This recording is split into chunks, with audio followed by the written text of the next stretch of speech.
ఏంటంటే ఒక స్త్రీ నవ్వినందుకు కురుక్షేత్రం జరిగింది, ఇది అందరికీ తెలుసు. ఒక స్త్రీ శోకము లంకను దహించి వేసింది. స్త్రీ తలుచుకుంటే ఏదైనా చేయగలదు, తలుచుకుంటే తలరాతను మార్చగలదు. అదే స్త్రీలోని గొప్పతనం అని గ్రహించాలి అందరూ కూడా. స్త్రీ అంటే ఈజీగా తీసి పడేస్తారా?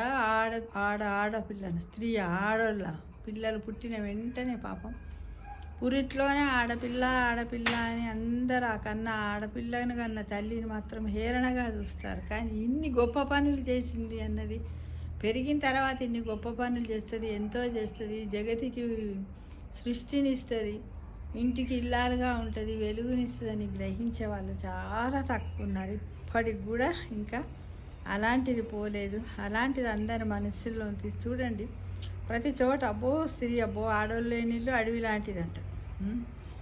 ఆడది లేకపోతే వానికి అయ్యో పాపం, భార్య చనిపోతే అయ్యో పాపం ఎట్లా బతుకుతాడో అంటారు. కానీ భర్త పోతే ఎట్లైనా మా భర్త ఎత్తి కొడుకులు లేరా, వాళ్ళు లేరా, వీళ్ళు లేరా అంటారు.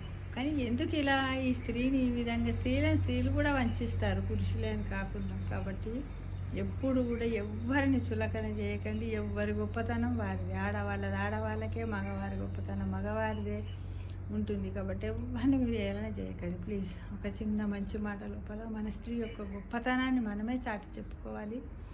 మనం మన మహిళలమే చాటి చెప్పుకోవాలి. ఎవరిని కూడా అనడానికి వీలు లేదు. నువ్వు ఒక స్త్రీ అనే విషయాన్ని మర్చిపోయి మాట్లాడతాం, అలా మాట్లాడకండి ప్లీజ్. ఓకేనా? ఈ వీడియో చూసినాకనన్నా మారాలని ఆశిస్తాను.